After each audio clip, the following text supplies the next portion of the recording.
Hello दोस्तों, सभी को नमस्कार। आज 20 जून 2026 आज की न्यूज़ के बारे में डिटेल्स एनालिसिस पढ़ते हैं। आइए पढ़ते हैं कि अमेरिका ईरान के बाद इजराइल और हिजबुल्लाह के बीच भी युद्ध विराम लागू, अंत इजराइल भी माना। आइए पढ़ते हैं इस न्यूज़ के बारे में डिटेल से।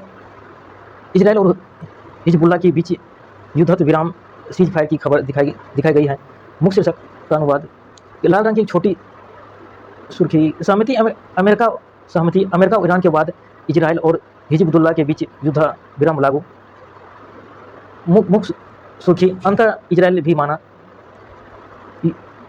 युद्ध विराम समझौता। यह खबर अमेरिका और ईरान के प्रयासों के इजराइल और हिजबुल्लाह के बीच युद्ध विराम लागू होने की घोषणा करती है।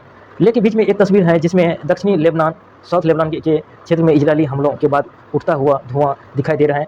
साइड नोट, एक तरफ लिखा है कि अमेरिका और ईरान के बीच होने वाली वार्ता रद्द हो गई है, तो दूसरी तरफ के उल्लंघनों पर ईरान द्वारा कड़ा जवाब देने की चेतावनी जिक्र की है। फुटपाथ पर चलना लोगों का मौलिक अधिकार है। आइए पढ़ते इस न्यूज़ के बारे में। सुप्रीम कोर्ट सर्वोच्च न्यायालय के एक ऐतिहासिक फैसले से संबंधित है, जिसमें कोर्ट ने घोषणा की है कि फुटपाथ पर सुरक्षित चलना नागरिक का मौलिक अधिकार है, फंडामेंटल राइट है।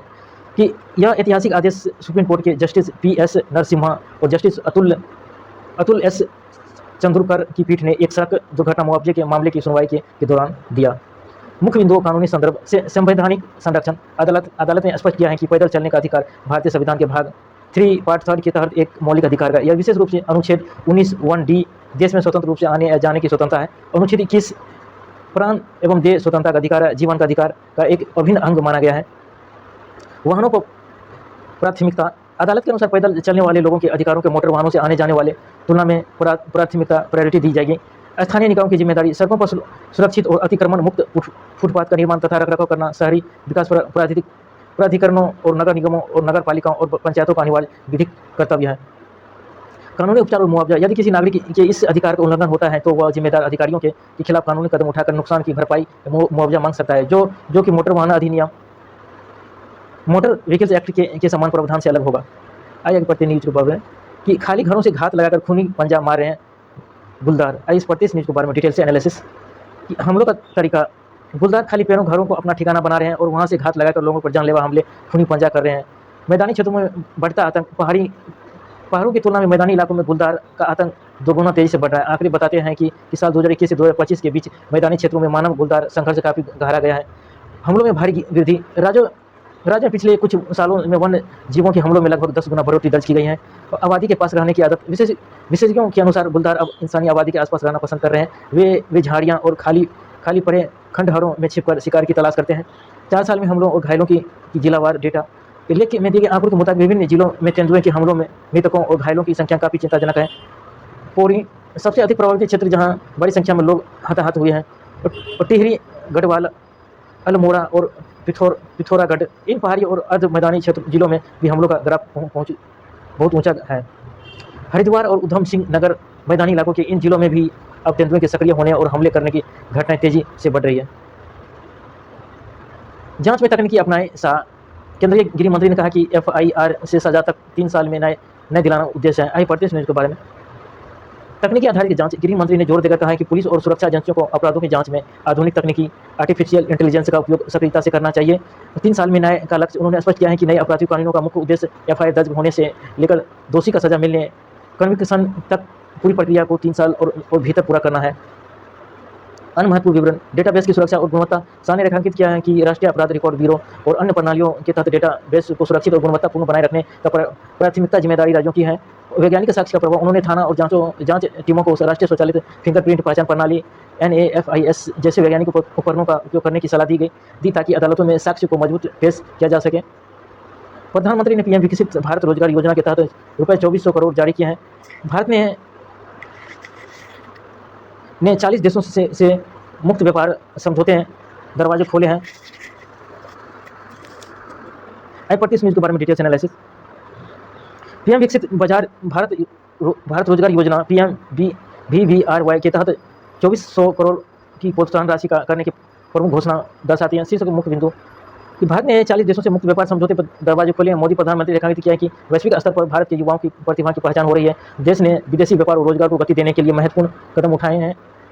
प्रमुख विवरण और योजना की विशेषता। नियोक्ताओं और कर्मियों के खातों में भेजी गई राशि। योजना के तहत पहली नौकरी में 6 महीने के पूरे करने वाले लगभग 15 लाख लाभार्थियों या कर्मचारियों नियोक्ताओं और दोनों के बैंक खातों में डायरेक्ट बेनिफिट ट्रांसफर डीबीटी के जरिए 2400 करोड़ सीधे ट्रांसफर किए गए हैं। पहली नौकरी पर सहायता औपचारिक क्षेत्र या फॉर्मल सेक्टर में पहली बार नौकरी पाने वाले युवाओं को 15,000 तक की प्रोत्साहन राशि को किस्तों में दी जा रही है।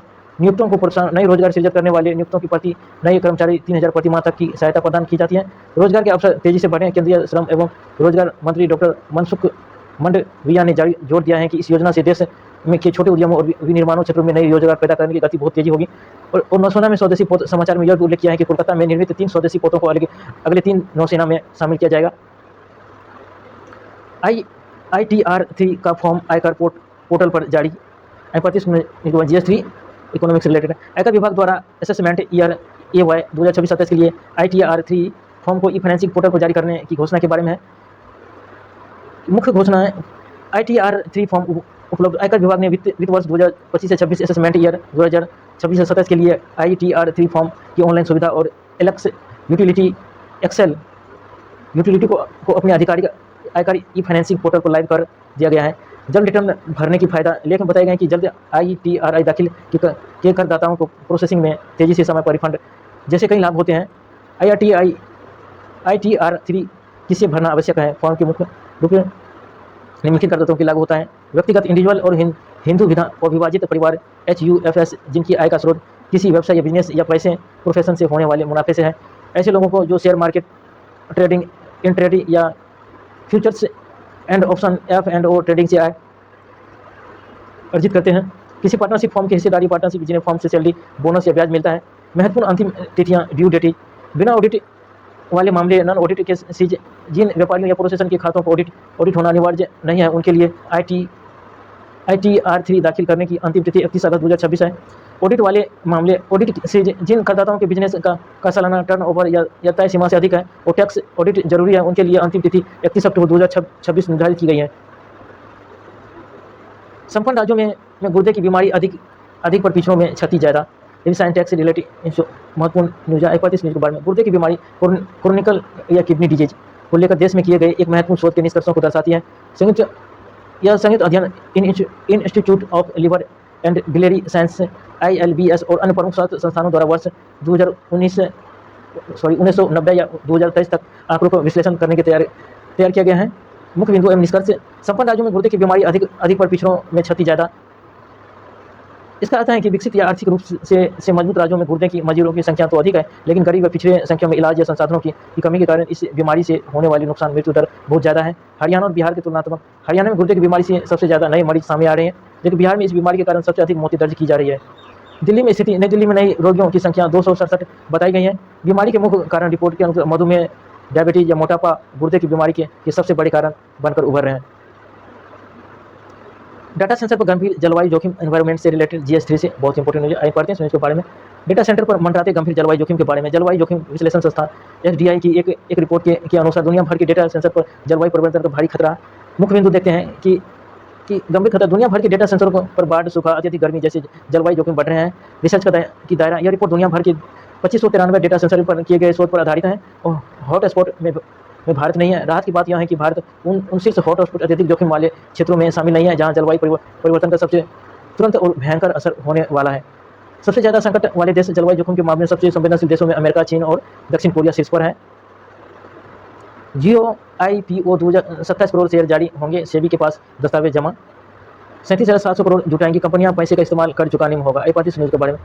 रिलायंस इंस्टीट्यूट लिमिटेड RIL के डिजिटल ऑडिट टेलीकॉम शाखा जियो प्लेटफॉर्म लिमिटेड GPL के आगामी मेगा IPO की घोषणा से संबंधित है कि मुकेश अंबानी के नेतृत्व वाली समूह ने रिलायंस के 49वें एनुअल जनरल मीटिंग AGM के दौरान इसके बोर्ड द्वारा मंजूरी दी जाने वाली 19 जून 2026 के अधिकारी के तौर पर भारतीय प्रतिभूति और विनियम बोर्ड सेबी के पास अपना draft red herring prospectus DRHP जमा कर दिया गया है।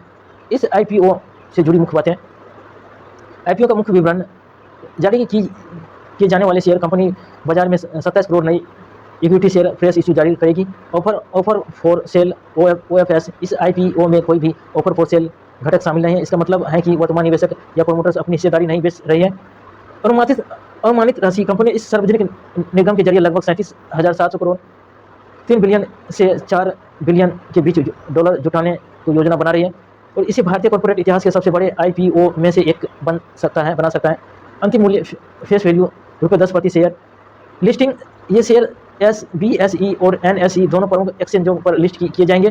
पैसों का इस्तेमाल, यूटिलाइजेशन ऑफ फंड कर चुकाना। ड्राफ्ट पेपर्स DRHP के अनुसार जुटाए गए पैसों में से 27,500 करोड़ का उपयोग किसी मुख्य सहायक कंपनी रिलायंस जियो इन्फोसिस लिमिटेड RGIL के मौजूदा लोन उधारी को चुकाने या कम करने के लिए किया जाएगा।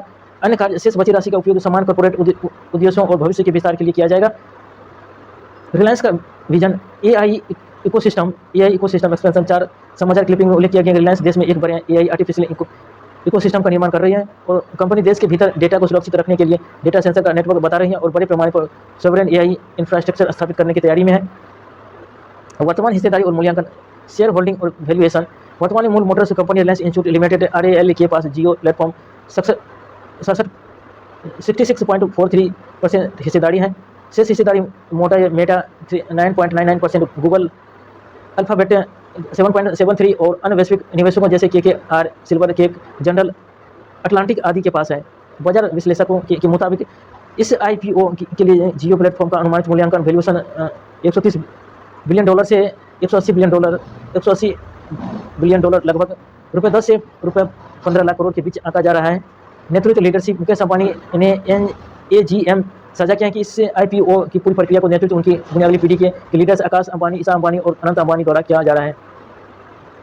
AI फर्मों पर टैक्स क्यों नहीं लगे? आई प्रतिशत न्यूज़ के बारे में। आर्टिफिशियल इंटेलिजेंस कंपनियों ने अमेरिकियों से बड़ी संख्या में लोगों को हटाया। आई प्रतिशत न्यूज़ के बारे में। कृत्रिम बुद्धिमत्ता AI के बढ़ते प्रभाव नौकरियों पर इसके असर और इस पर टैक्स लगाने की मांग के बारे में विस्तार से चर्चा की गई है। लेख का मुख्य सारांश नीचे दिए गए कि मुख्य बिंदु। AI कंपनियों पर टैक्स की मांग। लेख का शीर्षक पूछता है कि AI फर्मों पर टैक्स क्यों नहीं लगे। इसमें बताया गया है कि कैसे AI कंपनियों बड़े पैमाने पर लोगों की नौकरियां से निकाल रही है, इसलिए उन पर टैक्स लगाने का विचार बढ़ रहा है। कि अमेरिकी सीनेटर बर्नी सैंडर्स ने भी मांग की है कि यदि AI रोबोट इंसानों की जगह लेते हैं तो कंपनियों को टैक्स देना चाहिए। बड़े पैमाने पर छटनी। अमेरिका में AI कंपनियों ने बड़ी कर्मचारियों को नौकरी से हटाया है। एक बड़ी तकनीकी कंपनी ने अपने 20% कर्मचारियों को निकाल दिया है और कई वरिष्ठ सॉफ्टवेयर इंजीनियरों को अपनी नौकरी से हाथ धोना पड़ा है। वैश्विक निवेश और आर्थिक अनुमान है कि 2030 तक AI का कुल वैश्विक मूल्य $5.5 ट्रिलियन, करीब $5500 अरब हो जाएगा। इस साल AI में होने वाले निवेश पिछले वर्षों की तुलना में दोगुने से भी अधिक रहने का अनुमान है। संसाधनों की भारी खपत। AI को चलाने और डेटा सेंसर के लिए भारी मात्रा में बिजली और पानी और शॉर्टिंग सेमीकंडक्टर की आवश्यकता होती है। इससे पर्यावरण और प्राकृतिक संसाधनों को भारी दबाव पड़ रहा है। तो अमीर देशों के लाभ। विकासशील देशों जैसे भारत या दक्षिण अफ्रीका से डेटा और प्रतिभाएं अमेरिका और यूरोप की बड़ी कंपनियों के पास जा रही आर्थिक लाभ मुख्य रूप से विकसित देशों को ही मिल रही है। भ्रामक दावों पर FSSAI का कंपनियों का नोटिस। 100% नेचुरल दावे जांच के घेरे में। आई प्रतिशत के बारे फूड प्रोसेस से रिलेटेड बहुत इंपॉर्टेंट न्यूज है।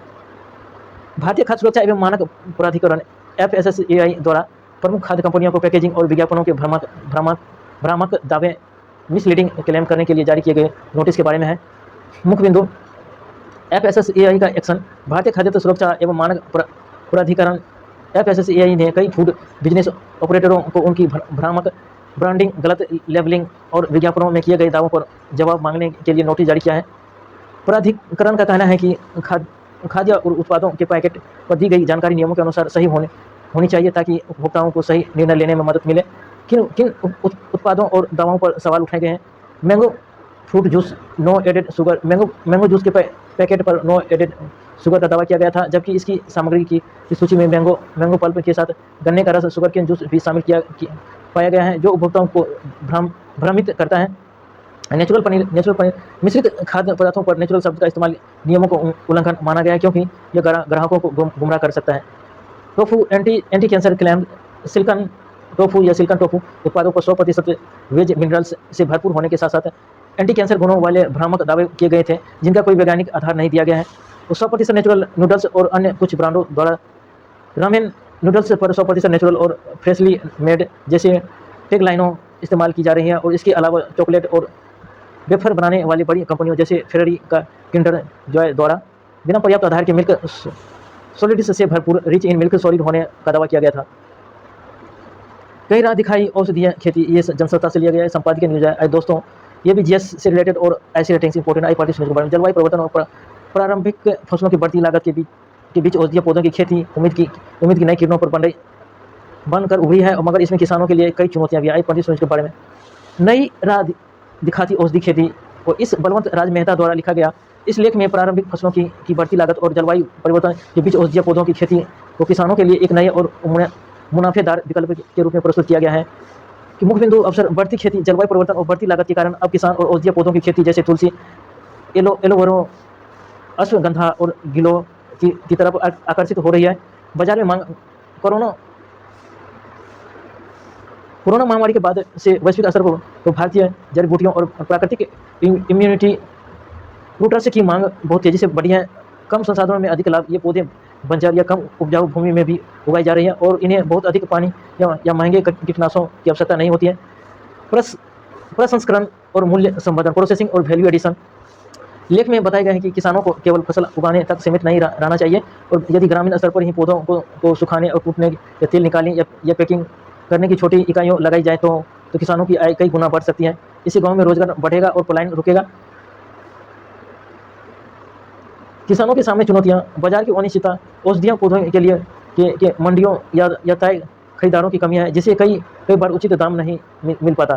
तकनीकी ज्ञान का अभाव, इस पौधों की वैज्ञानिक खेती, रखरखाव और गुणवत्ता बनाए रखने के लिए उचित प्रशिक्षण और तकनीकी जानकारी की कमी है।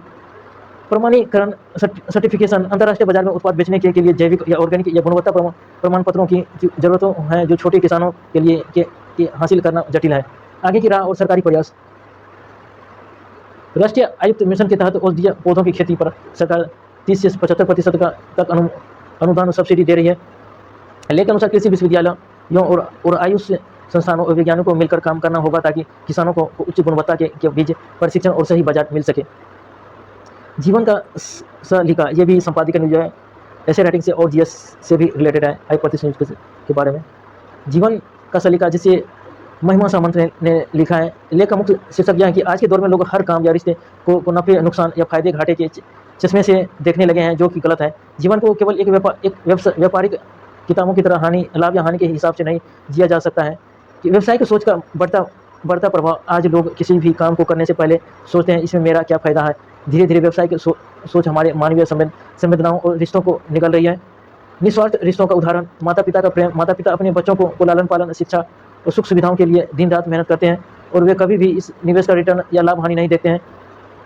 सच्चा शिक्षक एक सच्चा गुरु केवल अपना पाठ्यक्रम पूरा करना है अपना कर्तव्य नहीं समझता। वह कमजोर छात्रों को अलग से समझाता है और प्रेरित करता है और उनका आत्मविश्वास बढ़ाता है।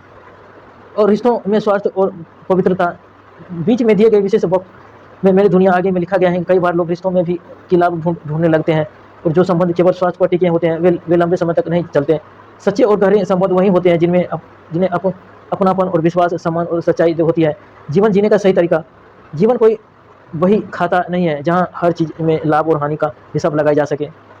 जीवन की वास्तविक खुशी तब मिलती है जब हम बिना किसी अपेक्षा के दूसरों के लिए कुछ अच्छा करते हैं और किसी भूख को भोजन कराना और किसी रोते हुए को हंसाना या किसी के जीवन की पीड़ा कम करना ही जीवन का असली सलीका तरीका है।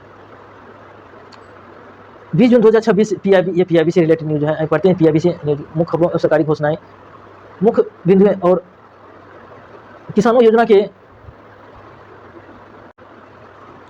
पीएम किसान योजना की 23वीं किस्त। प्रधानमंत्री नरेंद्र मोदी ने इस किस्त का शुभारंभ किया कि 9.44 करोड़ से अधिक किसानों को राशि ट्रांसफर की गई है। कुल हस्तांतरित राशि 18,880 करोड़ रुपए से अधिक है और इसमें देश भर की 21.8 करोड़ से अधिक महिलाओं किसानों को प्रत्यक्ष वित्तीय सहायता शामिल है। अकेले पश्चिम बंगाल के 45 लाख से अधिक लाभार्थियों को खातों में 900 करोड़ रुपए से अधिक जमा किए जा रहे हैं। भारत की पहली कोयला से अधिक अमोनियम नाइट्रेट परियोजना। प्रधानमंत्री ओडिशा के झारसुगुड़ा में लखनपुर कोयला गैसीकरण परियोजना की आधारशिला रखी है। इस पूरी परियोजना की लागत 25,1600 करोड़ रुपये है और यह सुविधा प्रतिदिन 2,000 टन अमोनियम नाइट्रेट उत्पादन करेगी। इसका उद्देश्य औद्योगिक आत्मनिर्भरता और ऊर्जा सुरक्षा को मजबूत करना है। प्रेस सूचना कार्यालय पीआईबी द्वारा जारी मुख्य समाचारों के अंश को दर्शाती नीचे दी गई जानकारी की हिंदी में। पश्चिम बंगाल दिवस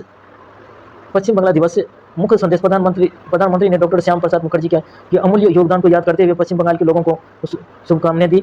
ऐतिहासिक संबंध, यह दिन 20 जून उस ऐतिहासिक घटना की याद दिलाता है जो पश्चिम बंगाल के गठन भारत के अभिन्न अंग के रूप में हुआ है, जिसमें डॉक्टर मुखर्जी की महत्वपूर्ण भूमिका थी।